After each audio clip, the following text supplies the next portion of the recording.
Hey there, folks! Welcome to the Rakdos Eldrazi Aggro deck tech. If you want to see how the games go with this thing, gameplay is linked down in the description. If you're new around here, feel free to subscribe. We do new decks every single week with gameplay videos throughout. And with that, let's get into the deck tech. Alright, so this doesn't have that many tools, so I had to do a lot of complementary things, but I really wanted to explore and see if this was possible to do while trying to keep a super low aggro curve. And it relatively is, but it seems to work in a strange way, the way aggro decks work. It really feels weird. So let me kind of explain how, as I go, the kind of features, keeping that in mind. So we got Reaver Drone to start, 3 copies, a 2/1 for 1 to void. At the beginning of your upkeep, you lose a life unless you control another colorless creature. So, it'll start pinging for 1. You may notice we have Gonti's Machinations here. It's a 2/1 for 1. That's where that goes. We're working with the synergy. There's not a lot of synergy, so you can weigh in how you feel on that. But I wanted to try and keep a theme going here.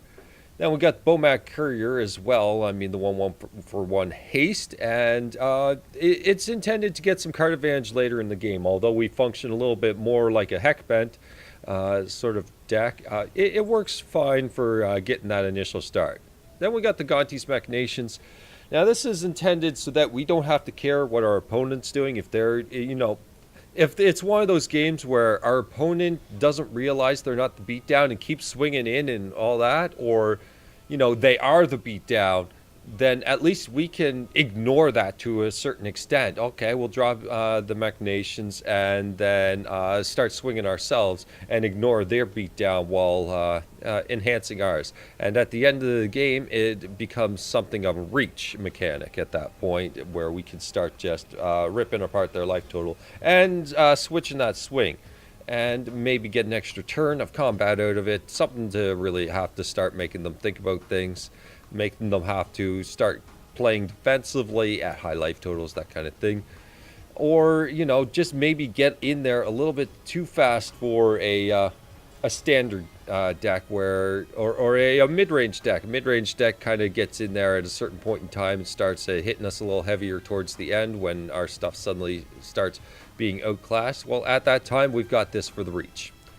So when I say reach, I mean exactly that situation. And then we got Fatal Push, meant to deal with the early stuff so that we can just keep going. Bearer of Silence, play it as you wish. But, I mean, if you pay the additional cost, you get the opponent to sacrifice a creature, then great. Intended versus mid-range in general. Or maybe control to just get rid of that thing that's problematic.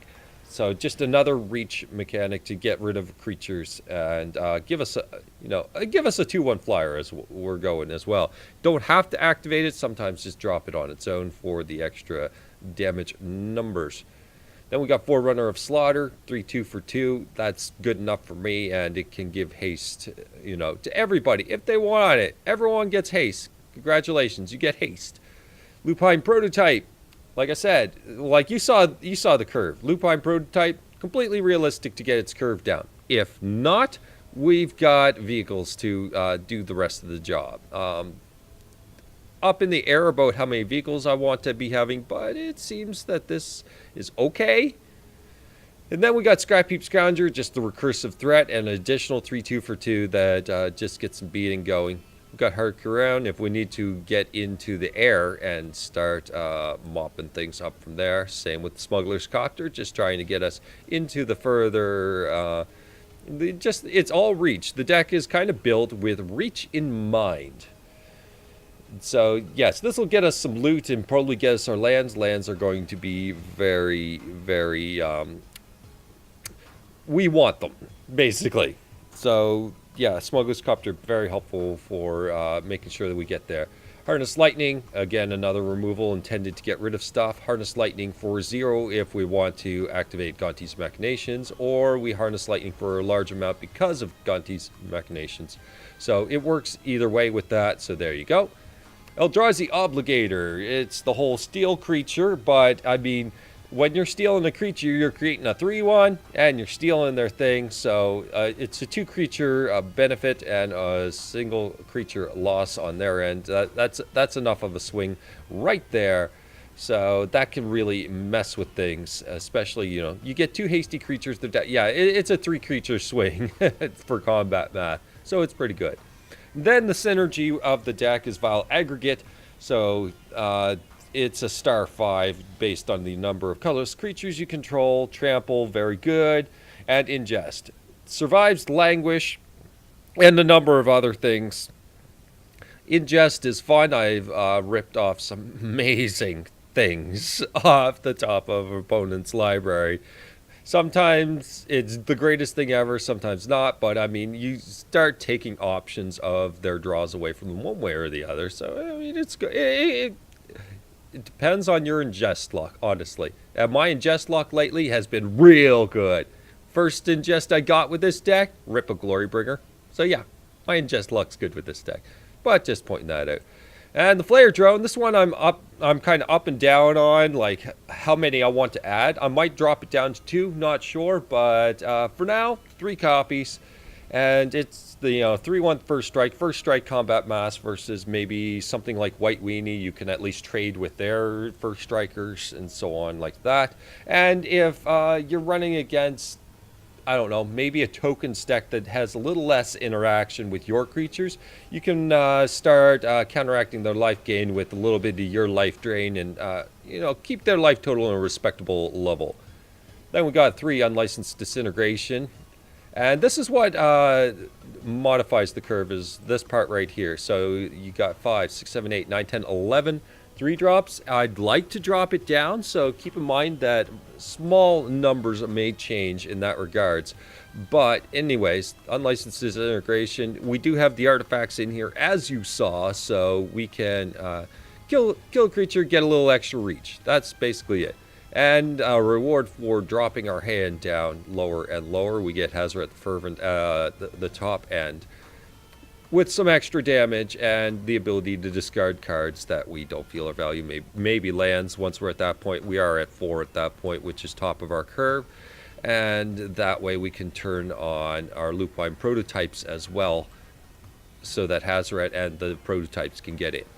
Then we got as our other top end, Chandra, Church of Defiance, and as a Planeswalker, got a lot of modes. I mean, she can get the card advantage. She can ramp us to get our cards in our hand emptied, so we can get the other things in. And we can, again, with the 4 damage to the creature, we can clear the board, keep our stuff coming in. And the ultimate, it could happen, but we're not trying to protect her. Not unless it just happens to be that they have no offense against us. And it's like, well, I mean, she's at 5 and they have no offense. Well, I might as well protect it for whatever they got. Sure, why not at that point in time? But intended to just be mostly ramp card advantage, mostly. Or, we're not looking at ultimate with her. We're intending to plus and minus her as we need to. So with that, that's all the non-land cards. Let's get into the lands, where we have, let's just go with the basic count. 21. We have 21. Very low land count, and that's why I'm looking at dropping some of the 3-drops. Anyway, 7 swaps, 6 mountains, 1 waste. That's just so that we have a nice 4 count for the 4 cards that are in our deck. It's basically the ones with the kicker cost, Eldrazi Obligator, and Bearer of Silence. So 4 for 4, that way, if it comes up, it comes up, but not necessary. And with 3 of those colorless lands being Aether Hubs, I feel pretty good with that. We got 2 Dragon Skull Summit and 2 Smoldering Marsh just to cross over the mana to make everything easy. It's a very simple deck, and it's aggro. Aggro's simple enough. Throw in some low curve things, throw in some removal, throw in some reach, and you are good to go. This deck basically has all of that. So take your pick on how you feel about things like Flare Drone and get in there. But Vile Aggregate, I would like to recommend if you're going to go the aggressive route or the aggregate route. Aggregate root really blanks some removal and keeps something out there as a mainstay to board wipes and so on. Like I run into Languish quite frequently, and Vile Aggregate is something that just helps there. Same with the burn clauses as well. It really holds its own, so that you can really just get in there with it consistently. So they hit the Languish. This is still here. It makes it a bad option. So that's why. So I would just like to point that out. It gives you a little bit of resiliency versus the straight aggro. So take your pick if you're feeling that you want to drop the curve a little bit. There you go. Okay, so that's the deck. And like I said, gameplay is linked down in the description. You want to see how the deck does. And with that, hope you enjoyed. Take care. Bye-bye.